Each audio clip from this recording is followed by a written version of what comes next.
Boa noite, irmãos. Graça e paz da parte de Cristo Jesus. Amém? Queria convidar você a abrir a sua Bíblia na segunda carta que Paulo escreve a Timóteo, no capítulo 3.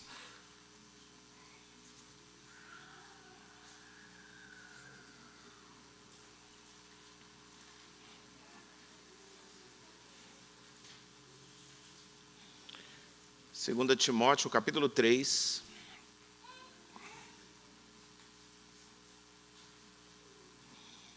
Versos 14 a 17.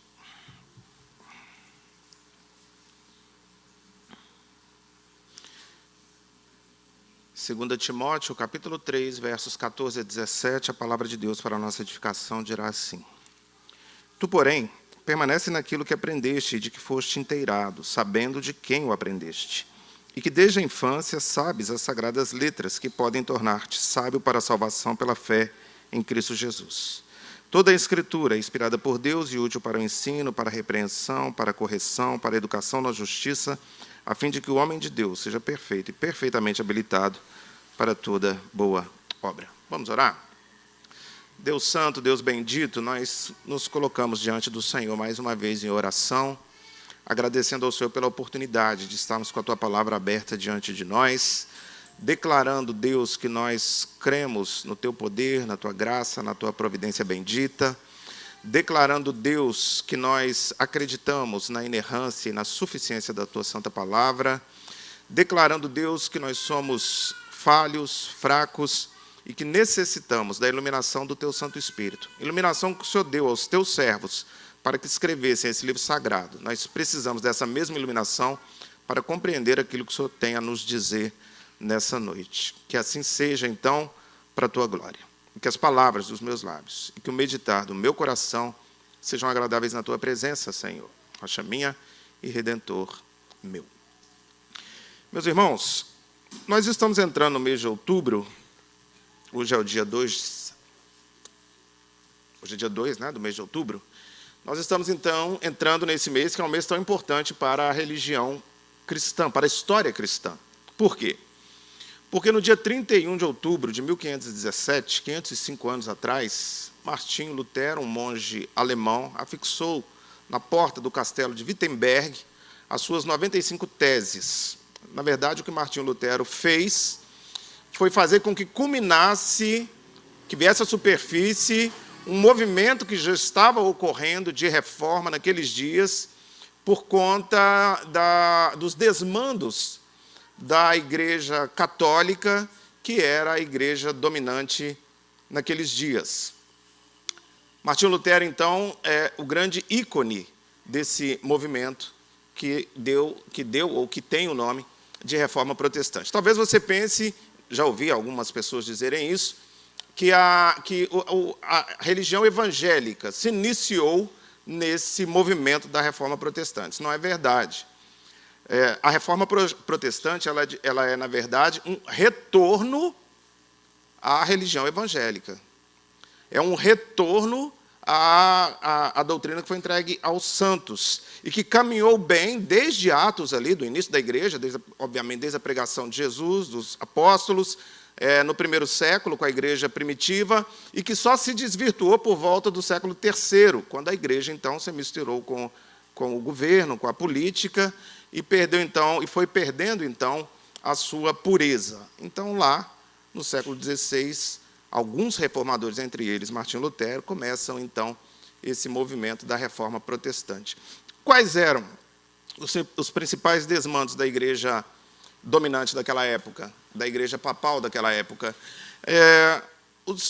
A igreja dominante, ela tinha e ensinava que a salvação poderia ser alcançada por meio de obras, que o perdão dos pecados poderia ser comprado, que a Bíblia deveria ser acessível apenas ao clero, de que a palavra papal estava acima da Escritura Sagrada, então a palavra papal tinha mais autoridade do que a Bíblia Sagrada, e naqueles dias o ensino bíblico, a palavra bíblica, a pregação bíblica era virtualmente inexistente. E os sermões daqueles dias foram reduzidos a curtas homilias em latim. a grande massa que ouvia aqueles sermões não entendia o que se falava, não compreendia o que se falava. Era como se os líderes religiosos da igreja dominante falassem para as paredes.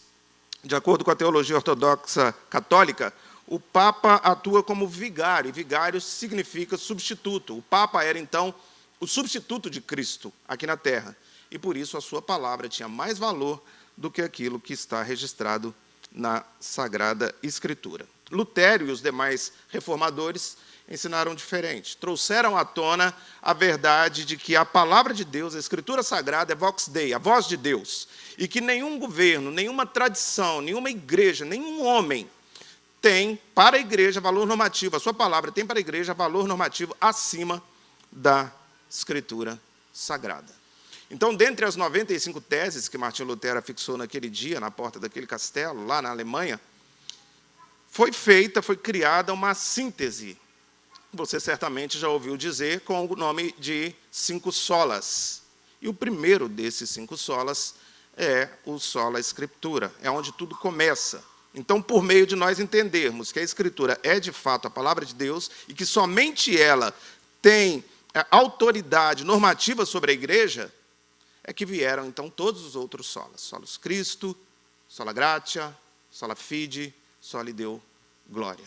Nós temos 5 domingos no mês de outubro. Se Deus achar graça em nós e permitir, ao longo desses 5 domingos, nós vamos trabalhar, então, cada um desses 5 solas. Muito bem. Dita a parte histórica desse movimento da Reforma Protestante, vamos voltar para o texto para nós vermos, então, o que está acontecendo aqui. Paulo escreve essa carta ao jovem Timóteo, ao jovem pastor Timóteo, quando Paulo já caminha para o fim da sua jornada. Paulo já está chegando no momento de declarar que ele combateu o bom combate, completou a carreira e guardou a fé. Paulo está escrevendo a Timóteo para que Timóteo seja, em Éfeso, onde Timóteo era o pastor da igreja, para que Timóteo fosse, em Éfeso, uma coluna, um alicerce da fé cristã, uma vez que a igreja de Éfeso era contaminada por toda a idolatria que havia naquele lugar. Não vamos estender muito, porque nós temos estudado a carta aos Efésios toda quinta-feira, os irmãos certamente conhecem o contexto da cidade de Éfeso.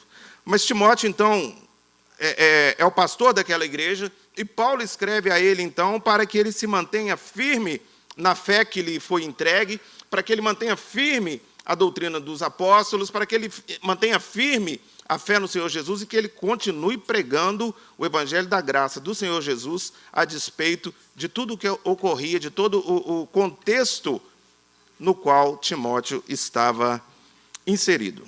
Então, irmãos, nessa noite, a nossa meditação se dará dos versículos 14 a 17, onde Paulo fará uma vigorosa defesa da autoridade, suficiência e inerrância da Escritura, e que se tornariam o texto base para o somente a Escritura, ou, em latim, sola Scriptura, o primeiro dos solas da Reforma Protestante. Vamos voltar, então, os olhos ao texto, entender o que estava acontecendo ali e quais as aplicações práticas nós podemos trazer para os nossos dias. Versículos 14 e 15. Tu, porém, permanece naquilo que aprendeste e de que foste inteirado, sabendo de quem o aprendeste, e que desde a infância sabes as sagradas letras que podem tornar-te sábio para a salvação pela fé em Cristo Jesus. Então, Paulo inicia esse bloco, no qual nós vamos meditar nessa noite, alertando Timóteo para que, a despeito de tudo que ele, Paulo, havia dito antes, Timóteo continuasse firme. E o que é que Paulo disse antes? Veja aí o capítulo 3, desde o seu início. Timóteo, nos últimos dias sobrevirão tempos difíceis. Os homens serão egoístas, avarentos, arrogantes, blasfemadores, desobedientes, cruéis, inimigos do bem, traidores, sem piedade. Foge destes homens, Timóteo. Haviam vários perigos, de fato, cercando o jovem Timóteo, o jovem pastor Timóteo. E Paulo, então, faz todas essas repreensões, diz a ele, olha, esse é o cenário que você terá que conviver, esse é o cenário com o qual você terá de conviver. Essas são as pessoas, ou a característica das pessoas, com as quais você terá de conviver. Contudo, Timóteo, aí sim nós iniciamos a nossa passagem. Contudo, Timóteo, permanece naquilo que aprendeste e de que foste inteirado. O que é, irmãos, que Timóteo aprendeu? Se Paulo foi ensinado aos pés de Gamaliel, Timóteo foi ensinado aos pés de Paulo. Timóteo estava sendo ensinado por Paulo, e o núcleo da teologia paulina era de que as sagradas letras podem tornar o homem sábio para a salvação pela fé em Cristo Jesus. É por meio das sagradas letras, da Escritura Sagrada, da Bíblia, da Palavra de Deus, enfim, o nome que você achar por bem denominar esse livro santo que você tem nas mãos, que o ser humano, que o homem, que a mulher tem acesso à vontade de Deus revelada e tem a informação sobre o seu estado de miséria e o seu estado de inimizade com Deus, e da necessidade de que ele se reconcilie com Deus por meio de Cristo, para que seja salvo. Essa é a verdade em que Timóteo foi inteirado. Irmãos, a reforma protestante do século XVI combateu vigorosamente a infalibilidade papal, o sacerdócio papal, e afirmou que o que tem valor normativo para a igreja não é o que o Papa fala, mas o que a Bíblia fala. Não é o que a igreja ensina, mas o que a Bíblia ensina. E veja, eu estou citando a Igreja Católica porque nós estamos aqui trazendo a história do século XVI. Mas se nós trouxermos para os dias de hoje, essa sentença, essa afirmação, vale também para a Igreja Evangélica dos dias de hoje. Ok, irmãos? Então, o que vale, parafraseando aqui, ou mudando a frase, o que tem valor normativo para a igreja não é o que o pastor fala, não é o que o presbítero fala, não é o que o diácono fala, mas é o que a Bíblia fala. O que tem valor normativo para a igreja não é o que a igreja ensina por meio dos seus líderes, mas o que a igreja ensina por meio dos seus líderes, se as afirmações e os ensinos estiverem embasados na Sagrada Escritura. Irmãos, nós precisamos ser como os bereanos. Nós lemos aqui na liturgia. Nós precisamos ser como os bereanos. Nós precisamos ouvir a palavra, ler a palavra, para que nós possamos saber se de fato aquilo que está sendo dito tem valor, é de fato a voz de Deus ou não. E é para isso, então, que a palavra de Deus foi escrita, como uma carta de amor, para que os filhos de Deus, perdidos em seus pecados, aprendessem o caminho de volta para a casa do Pai. E qual é esse caminho que nós aprendemos por meio da Escritura? Esse caminho é a cruz. Esse caminho é Cristo, nosso Senhor, conforme Ele mesmo diz. Eu sou o caminho, a verdade e a vida.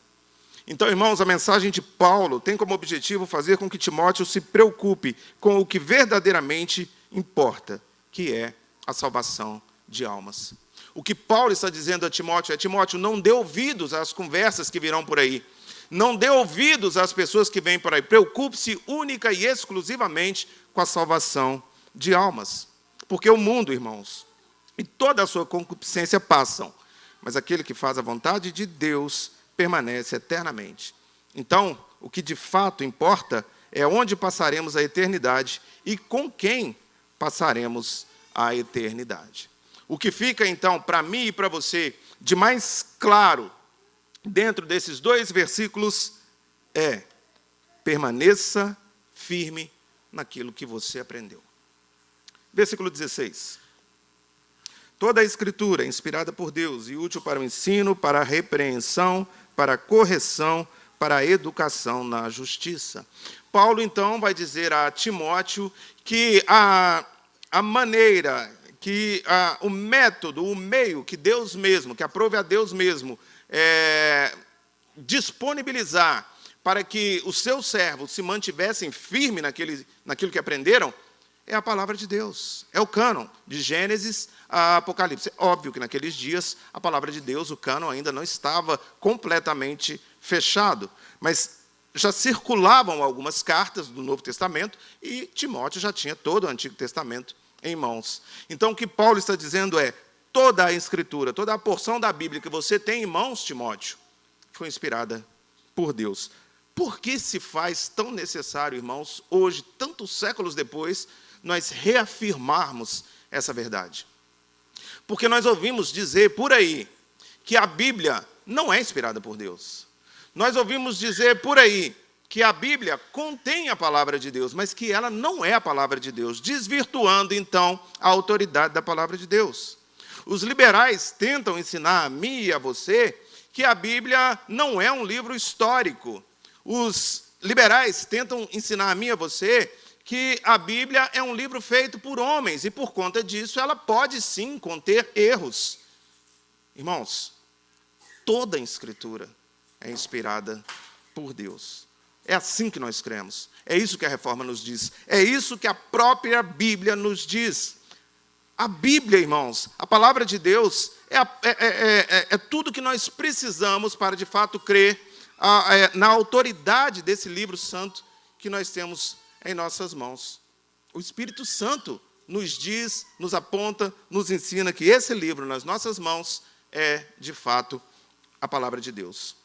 Calvino escreveu que o mesmo Espírito que inspirou o registro das Escrituras nos convence da sua autoridade, da autoridade da sua palavra. E por ser a palavra de Deus, ela se cumprirá em sua integralidade. Toda promessa será cumprida, toda profecia realizada, todo juízo completado. Se Deus disse, meu irmão, minha irmã, isso de fato acontecerá. Porque a Bíblia, irmãos, é um livro divino humano, totalmente inspirada por Deus, escrito sim, por mãos humanas, mas preservando as falhas, as limitações e características pessoais de seus escritores. No entanto, soprada no ruá de Deus, com a assinatura de Deus. Deus escreveu a Bíblia usando seres humanos. É a palavra de Deus que nós temos em nossas mãos. Nenhum livro, irmãos, de autoria meramente humana, produziria todo esse bem espiritual na vida daquele que a recebe pela fé.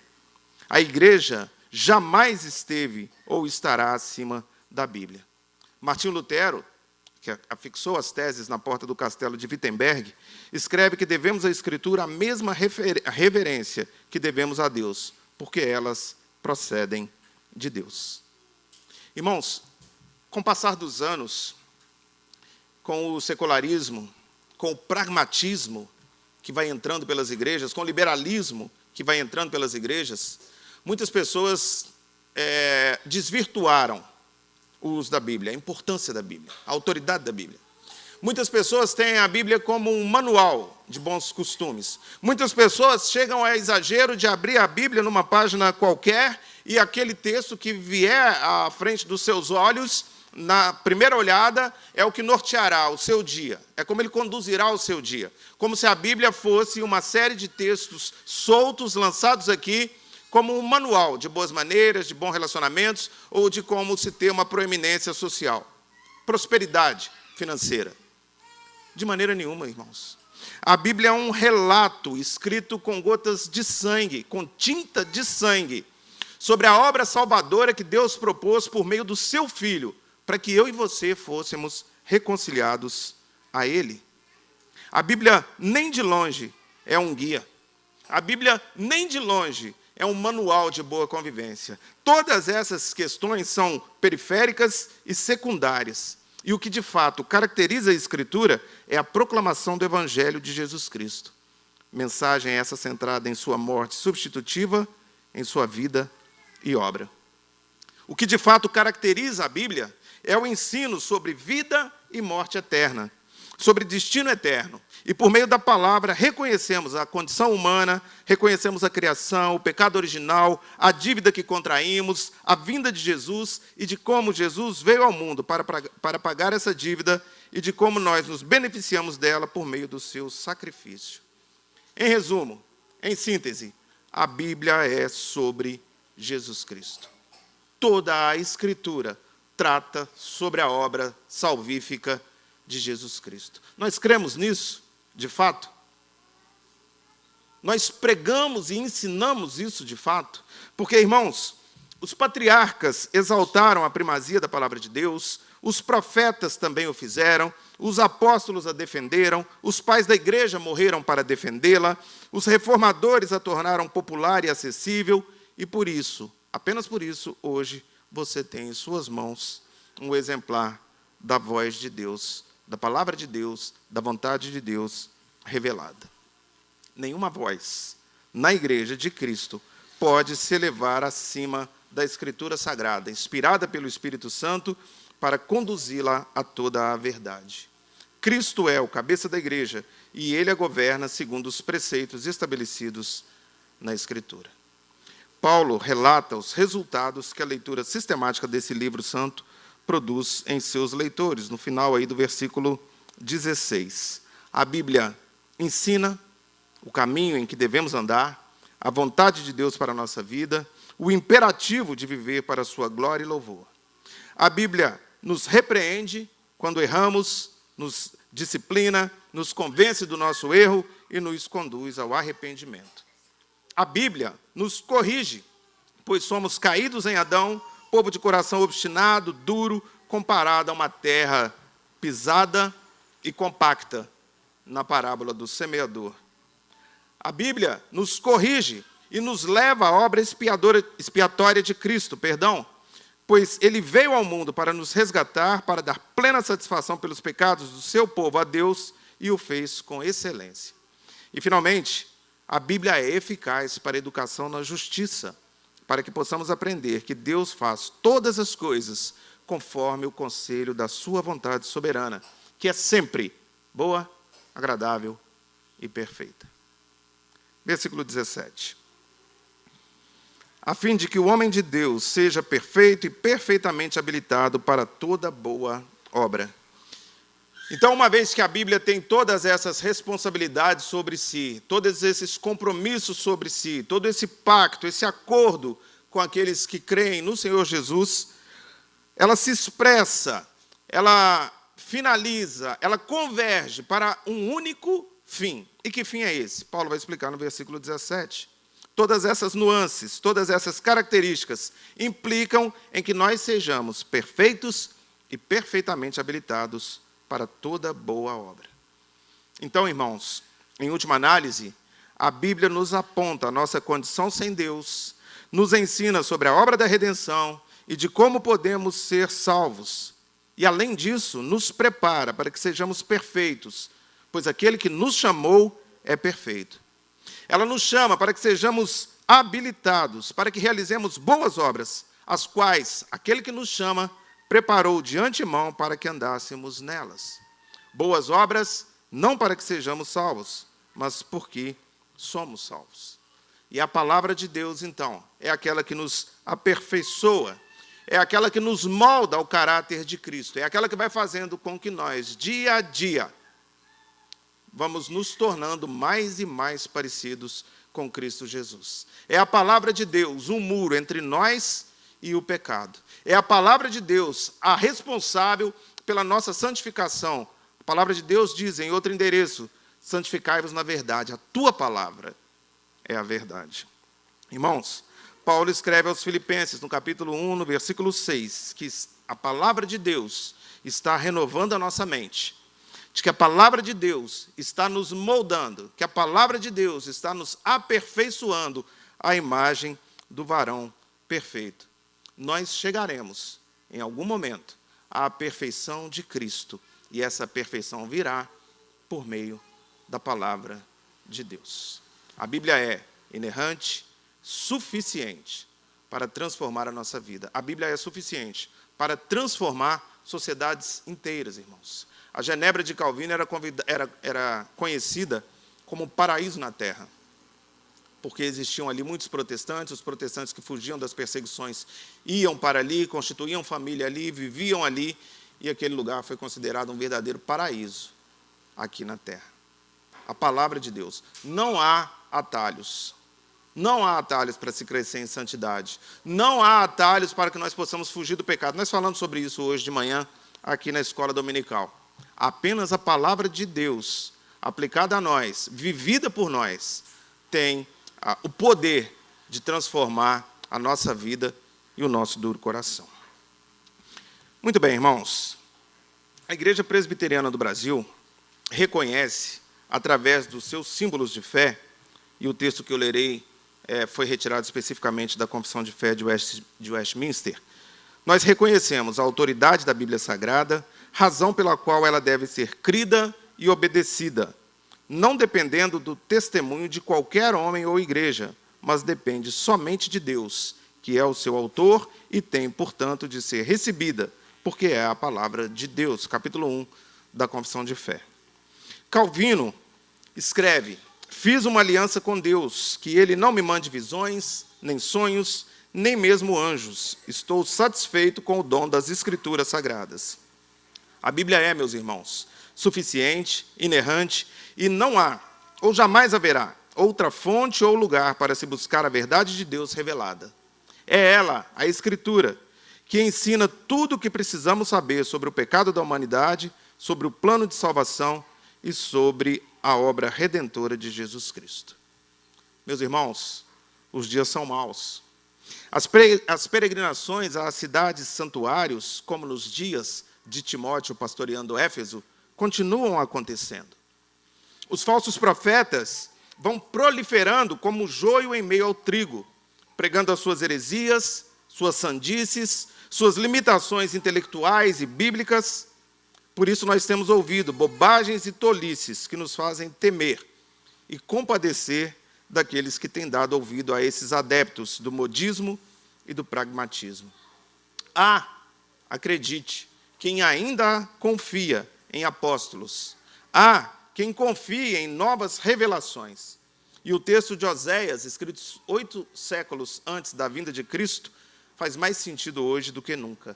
Meu povo está sendo destruído porque lhe falta conhecimento. Irmãos, embora Deus se revele de forma soberana em toda a sua criação, Salmo 19 vai nos dizer isso, somente na Bíblia nós temos a convicção de que ela é a revelação especial de Deus. E é nela que conhecemos e somos habilitados a amar, a sermos amados pelo Deus triuno, por Cristo Jesus, Senhor e Salvador nosso. Quem tem ouvidos, ouça o que o Espírito diz à igreja.